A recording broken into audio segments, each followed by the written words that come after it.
I'm Julia Piquet and welcome to Motorsport Report. Joining me in the studio today to talk about this year's Rolex 24 Hours at Daytona is WeatherTech Sports Car Championship driver and 2014 Rolex 24 Hours winner in the GT Daytona class, Jeff Segal.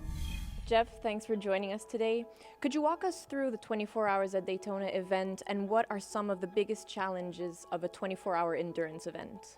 Well, I mean, it's a grueling race. Obviously, 24 hours, we split it amongst a few drivers, but, you know, you're not just in the car one time. So to do one stint of 2 or 3 hours in a normal race, that's quite a lot. At Daytona, you're doing it 3, 4, potentially even 5 times. So you get out of the car and you're wrecked and you have just a few hours to kind of recover and then you got to do it all again. That's probably the biggest challenge.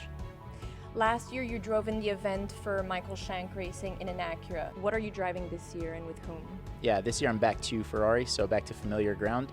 I'll be in the Scuderia Corsa number 63 488 GT3 with WeatherTech. Really looking forward to it.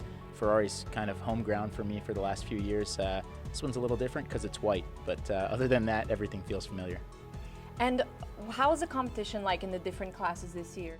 It's crazy. I mean, the GTD class, you have probably 15 or 20 cars that could absolutely win the race. So leading up to the race, everybody's been asking me, how do you feel your chances are?